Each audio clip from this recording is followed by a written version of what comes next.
So how do you personally hope women will feel after seeing this campaign? I want them to feel seen. I want them to Yeah. feel empowered, Yeah. and I want them to feel informed. I Yeah. want them to go, you know what? Actually, I have the knowledge now that I need either to manage this myself, to support a friend, or to support my sister, or to get treatment and to go into that GP appointment a bit more equipped to advocate for myself and advocate for what I need. Welcome back to Thriving in Menopause, brought to you by Prevention Australia. I'm Zoe Mernier, the editor of Prevention, and it's great to have you back here. Today, we're excited to welcome back a guest who has been one of Australia's leading voices in improving the experience of perimenopause and menopause for women across the country. We first spoke to Senator Marielle Smith, an Australian Labor Party senator for South Australia, in 2024 as the Deputy Chair and co-sponsor of the Senate Community Affairs Committee's inquiry into menopause. This groundbreaking inquiry spanned 9 months and heard from 300 women on their experiences with peri and menopause, and brought to light a raft of key issues, such as women being ignored or misdiagnosed by their doctors, and a distinct lack of reliable information for women, their partners and families, and their workplaces. The inquiry also offered 24 recommendations on how circumstances could be improved across all levels of the community. Almost 2 years on, we're excited to hear about what kind of progress has been made. Senator Smith, thanks for joining us today. Thanks, Zoe. It's wonderful to be back with you and your listeners. Okay, so when we last spoke, the Senate inquiry had just shone a national spotlight on how unsupported women were feeling during perimenopause and menopause. Now we're seeing one of the inquiry's recommendations come to life with the recent launch of the National Awareness Campaign. Does this feel like a real turning point for you? It absolutely does, Zoe. I mean, over the course of our inquiry, we heard from hundreds and hundreds of women who shared really personal stories with us and shared a great deal of vulnerability about their own experience of perimenopause and menopause and how they just hadn't felt supported or well informed. And I was really conscious of this as we went through the inquiry, as we wrote our recommendations, and then as we've done the work since to advocate for those recommendations to be implemented. So to see something like the national campaign come to light, it's a really big deal, and I feel like it really honours those women who called for this information and called for this style of campaign.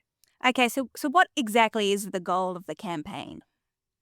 Well, we want women to feel seen, we want them to feel empowered, and we want them to have access to good quality information. Because one thing that women told us over the course of the inquiry is that they felt like they just weren't at all prepared for some of the symptoms that they experienced in perimenopause, especially, but in menopause too. They felt like then when they went to try to find good information, it was really hard to do that online. And for those women who went and sought out appointments with their GP for help, they didn't always get the care they needed either. So having that good quality information, helping women feel seen, having that moment where a woman might see the ad and go, that's happening to me. Actually, maybe I need to look into this. Maybe there is some support for me. Yeah, so why do you think a sort of a national ad campaign or awareness campaign was considered so important? Why this sort of format, if you will? Well, we want to reach women where Mm. they are. So we Yeah. want to reach women when they're watching TV, when they're listening to radio, when they're at the cinema, when they're online. It's about really going to the places where women are online and where women are consuming content and media. And part of that is also countering some of the junk information which is out there. You know, any woman in her 30s and 40s and 50s knows that when she jumps onto her Instagram feed, she just gets bombarded. And I'm no different. I get absolutely bombarded.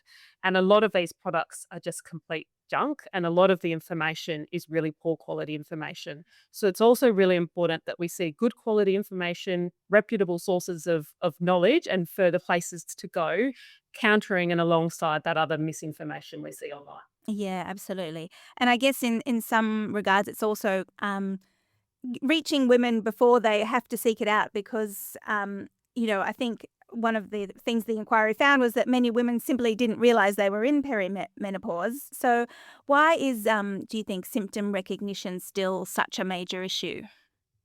I think there's a number of reasons, and I think it really starts with the stigma that we've seen surround menopause for so long. For our mothers' generations and our grandmothers' generation, they didn't talk about menopause. They didn't talk about these symptoms. And many of us haven't really had conversations with our own mothers about menopause. And so many women get to this stage of life feeling absolutely blindsided. They might have heard of some symptoms, like they might have heard of hot flushes, but that not might not be how they experience their perimenopause journey themselves. So that stigma has played a really big role in women's experience and that sense of feeling blindsided or not having good information. Um, Another thing which has contributed, as I said before, is unfortunately not every doctor has been well equipped to give good quality advice and support on menopause. There's a couple of reasons for that. Doctors themselves told us that over the course of their degree, they only received 1 hour of training in menopause, which I mean ridiculous given 51% of the population will go through this. But also, even those GPs who were really well equipped to support their patients just said there's not enough time in an appointment. A single appointment is not enough time to talk through your symptoms and talk through the options. So, our committee did recommend those longer GP appointments, which have rolled out now across Australia for women seeking menopause care, and also that training for doctors too. That's fantastic. So you mentioned that, women know about hot flushes and not many of the other symptoms. Or what are some of the key symptoms that you wanted, to be put forward in this awareness campaign that you wanted women to really know about were out there?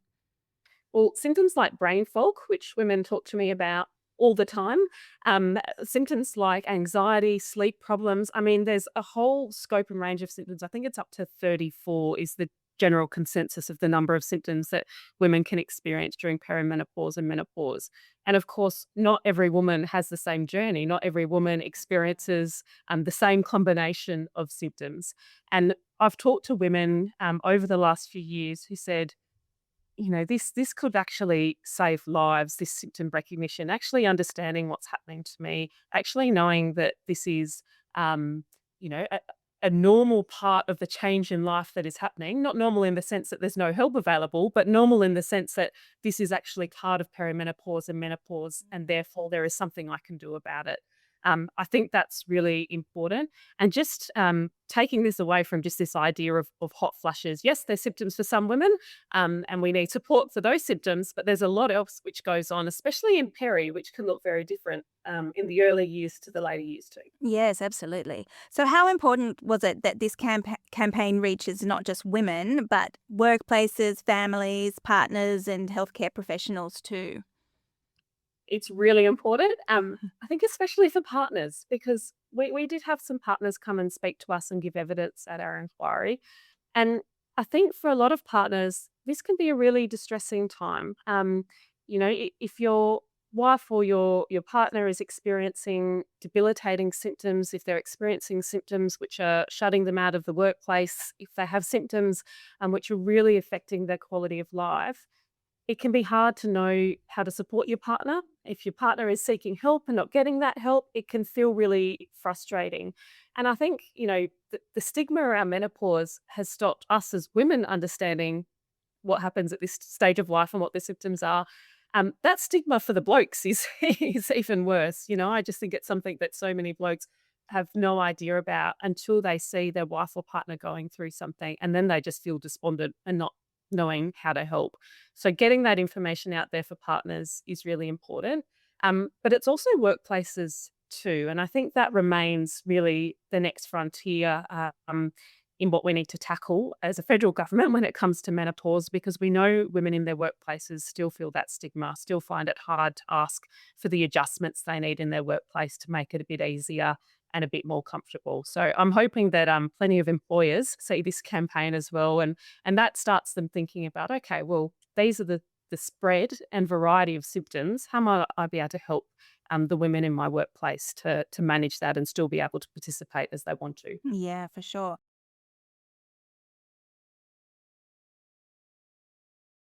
So how, in your opinion, how effective has the sort of the recognition and the content and the visibility been of the campaign so far? Well, it's running till December this year, so we'll get the numbers then. I've had really good anecdotal Oh, feedback yeah. from people who've seen it. It's quite funny. It's a pause and it's a bit different to other things online. when we made this recommendation and we got it agreed by the federal government, I was a little bit worried we'd see something out of a Utopia episode. Government advertising is not always, the most exciting or funny or creative, but these ads are really good, and I'm really pleased. The government brought in some other experts and media experts in to help and to consult on the ads. So they're good, they're funny. I hope they leave an impression, and we've also got different communications going out in particular languages too. So the hope is that we can reach a broad spectrum of women across Australian society. Why does menopause remain such a difficult topic culturally? Because we don't talk about it. We just don't talk about it. I mean, that's really changed over the last few years, I think, and I'm really proud of the role of our Senate inquiry in helping um, bring these stories and experiences into the public spotlight and into the spotlight of federal government. Um, but it's still an issue shrouded in stigma. It's still an issue that we don't talk about enough. And that means that one, nothing changes, and two, that women just suffer in silence, and it's not fair. We also see, in particular, cultures and communities where language might be a barrier or there are different stigmas or taboos, even further isolation of women. That's something we've thought quite a lot about. I think there's more research which needs to be done in that area to really understand how we can make sure that those women get the support they need. Resources in language is one thing, but yeah, some more work to do there, I think, too. Yes. So, since the inquiry has handed down its recommendations, obviously you've mentioned a couple already that, aside from this campaign, that have gone ahead. What progress have you been most encouraged by? Well, in response to this work and some of the other work we've done on women's health over the last parliament, we got a pretty incredible $792 million investment in women's health from the federal government. That's huge. Like often in public policy, you chip away at issues and you hope to get incremental changes. This is a step change in the way women's health is being funded and treated in Australia. It includes things like new medicines added to the PBS. So it had been decades since we've seen new contraceptives and new hormone replacement therapies added to the PBS. Decades. Like if you think about how much science changes and how much medicine changes in 30 years, and women weren't able to access these medicines at an affordable price. So that's been life changing for women. We know 800,000 women have accessed these new scripts now that they're available on the PBS. We've also rolled out more of the endo and pelvic pain clinics. So we've got some 33 around Australia now. But importantly, those clinics are being expanded to include menopause and perimenopause care. So there'll also be hubs for specialist doctors and specialist allied health, which women can access and make sure they get that really good quality specialist care. We've also provided that new menopause assessment item with your GP, which means you can go and request a longer women's health appointment with your GP and have that time to talk through what's happening and what's changing and to get good information about what might be available to you to support you. So there's some of the things. There's also more training for GPs as well and this campaign. So it's really I was quite overwhelmed when we were able to make the announcement because it is such a big step change, and to see hundreds and hundreds of thousands of women accessing these changes is huge. It's changing lives, and for the women who really desperately need that support, I think it'll save lives too. Yes, absolutely. Well, on the flip side, is there anything about the recommendations that you've handed down that has been frustrating you or you feel is moving slower than you'd like? I mean, you mentioned workplaces as being that final frontier. Yeah, I really do think the conversation in workplaces is just not far advanced enough, and that every workplace is different and every woman's experience is different. So I'm not trying to normalize a woman's experience and what she needs or what will help her. But many women told us that they didn't want to feel shut out of the workplace at this time in their life. Women going through perimenopause and menopause are at their peak. It's often the children are left home or leaving home. They've had great experience in the workforce. They're really able to give their absolute everything to the workplace with great experience and a great contribution to make.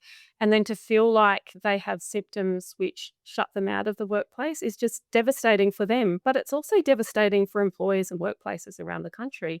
I mean, these aren't the women we want to lose women at the peak of their careers with the most to offer. Um, but there's just not enough happening to facilitate the conversations which might make it easier for women to stay. And this can look really different in different workplaces, right? Like, I'm in an office right now. It's possible for me to have a desk fan if that's a conversation I can have with my employer, which might make a difference if that helps with my symptoms. If you're in a different workplace, it might be a breathable uniform. If you're suffering from insomnia, it might be just that flexibility to have an adaptable start time on the nights which have been particularly rough. And they're really minor adjustments, which could mean women are able to participate and provide their great contribution to the workplace. But they just have to be part of the conversation. And that's where chipping away at the stigma is really important, and chipping away at it in workplaces where women don't feel like it's something they have to worry about or a burden they have to carry alone. Yes, absolutely. They shouldn't be the ones having to start every single conversation out there. That's right. So I know we've said that there's still obviously a long way to go, but have you seen any progress here? Yeah, I think it is evolving. I mean, we've developed as a government some materials to support workplaces in providing that adaptable care. I think the union movement is really pushing ahead, often with this concept of reproductive leave, which I think in some workplaces has a lot of merit. In other workplaces, women tell us that they don't want leave, they want adaptations and adjustments. So again, it's really dependent on individual women and individual workplaces. So we're seeing that sort of work happen. We're seeing some businesses actually reach out and seek support to become more menopause aware and more menopause friendly. But there is a long way to go, and I don't think we should sugarcoat that. Still, for women, it's difficult in the workplace. It's difficult to ask for these adaptations, and I think it can just be a very difficult thing for a woman who is just so keen to participate, loves their job, loves that opportunity. But there are these things holding that back. Like I don't want to see women suffer like that. I don't want women to be disconnected from the workforce, because if they disconnect in menopause, they may not go back. And then that has a big impact on their further financial security. It has a big impact on their retirement and what that looks like too. So we need women who want to be connected to stay connected. And that's really where there's a lot more work to do. So you mentioned a couple of ways of easy ways that women can sort of make adjustments in their workforces, but what other sort of things would you really like to see employers doing to kind of bridge this gap? Well, I think where flexibility is possible and makes sense in your workplace, that's really valuable. Yeah. And that's really more of the case for white collar workers. So if you're working in an office environment, some women said to us, it's the ability to catch a slightly later train, which isn't so crowded, which means I'm more comfortable and I don't arrive to work, feeling like a hot mess. For other women, it was this, being able to have that manage the insomnia. So insomnia came up quite a lot as a really significant symptom. So having flexibility to do that. But for women working on the factory floor, it looked different. It looked different in terms of their uniforms. It looked different in terms of their break. And it looks different in terms of things like leave for medical appointments. Because sometimes when you're navigating the early symptoms, being able to get out and have that longer GP consult, and to seek that level of care is really important. So I don't think they're huge changes which can make a really big difference, but we just need that to be part of the conversation. And I think every employer who has women in their employment, which should be all of them, or certainly most of them, Yeah. but every employer should be able to sit down and think and go, okay, well, how does this look in our office, and where can we make changes? And maybe we should ask women who work for us and do a survey about what they might want and what might help. And I think they'd be surprised that a lot of the adjustments and adaptations are not very hard to deliver.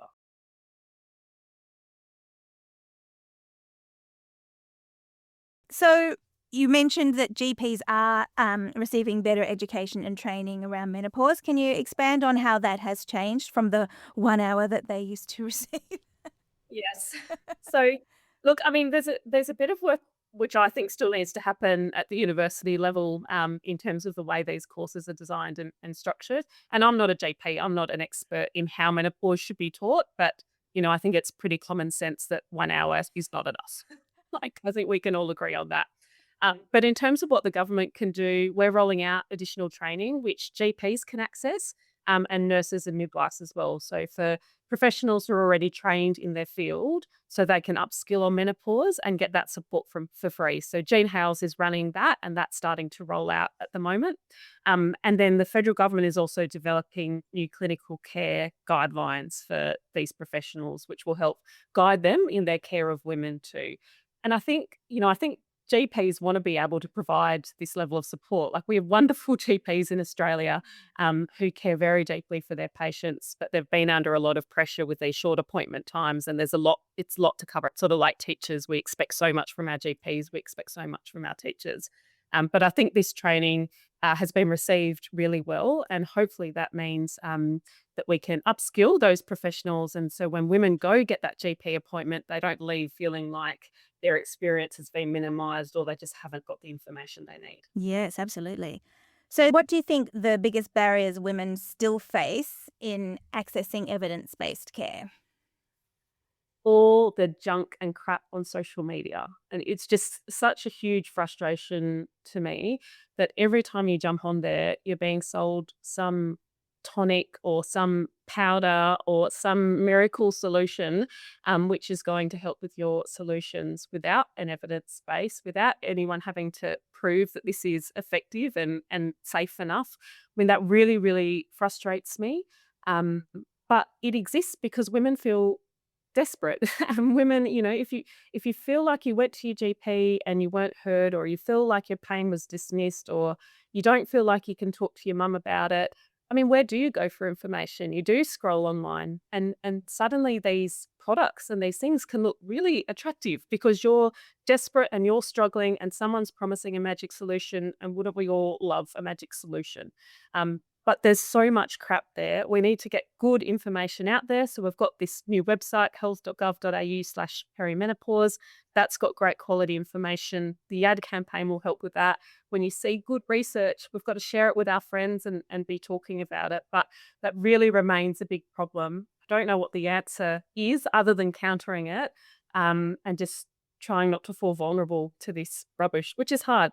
It's hard when you really feel like you need more support. For sure, for sure. One thing that came through strongly during the inquiry was that women often felt really invisible at this stage of life. So, how do we begin to change the narrative around that?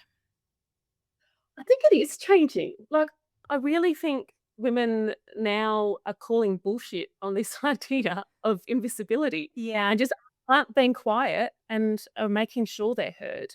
And we've really seen that with perimenopause and menopause, where women are speaking about it and bringing it into a social consciousness in a way which it just hasn't been ever before. I hope this campaign helps with that.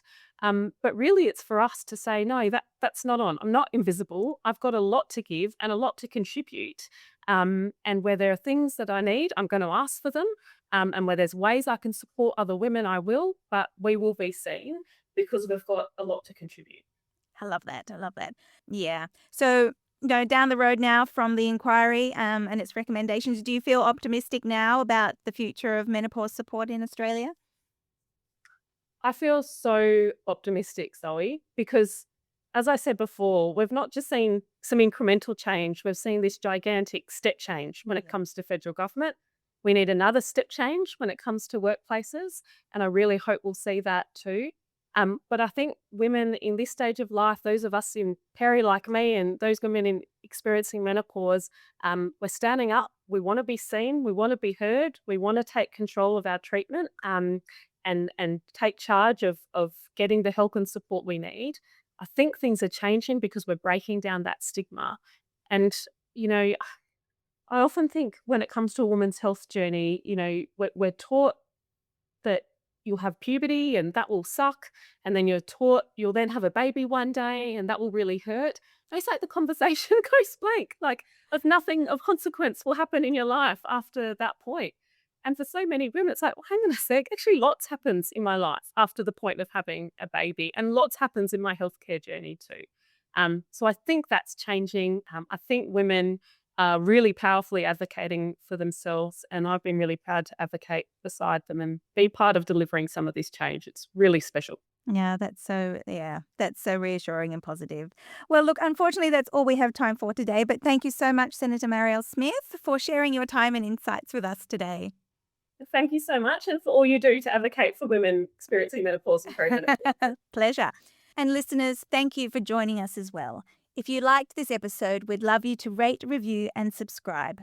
And for more great information about living your best life at midlife, be sure to pick up a copy of Prevention Magazine. I'm Zoe Mernier. See you next time.